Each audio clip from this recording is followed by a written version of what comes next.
In 1861, America did something unthinkable. It turned its weapons on itself. Brothers fought brothers. Neighbors became enemies. Families were divided by uniforms. By the time the war ended, more than 600,000 people were dead, more than all other American wars combined at that time. This was not just a war over land or power. It was a war over identity. This is the American Civil War. For decades, the United States was split in two. The North, rapidly industrializing, believed in a stronger federal government. The South, deeply agricultural, depended on enslaved labor and demanded states' rights. Slavery was the wound that never healed. Every new state added to the Union reopened the question, free or slave. By 1860, compromise had failed. When Abraham Lincoln was elected president, Southern states believed their way of life was under threat. One by one, they seceded. The United States was no longer united. The war began at Fort Sumter in April 1861. No massive invasion. No dramatic speech. Just cannon fire against an American fort. Many believed the war would be short. They were wrong. Both sides rushed to form armies made mostly of ordinary men, farmers, laborers, clerks, with little training and no idea what awaited them. They marched toward history and death. Civil War combat was brutal. Weapons had evolved faster than tactics. Rifled muskets could kill at long distances, but soldiers still charged in open fields.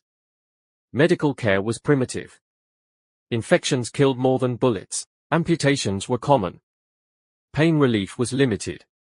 Soldiers slept in mud, starved during long campaigns, and watched friends die inches away. This war did not feel heroic. It felt endless.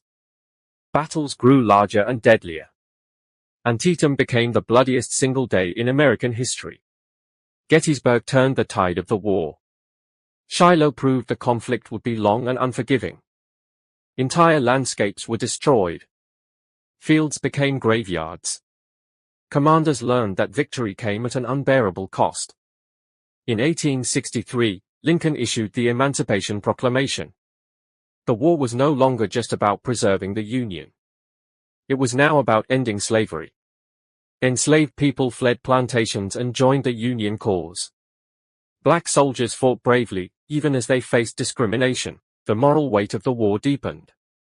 America was fighting for its soul. As the war dragged on, strategies hardened.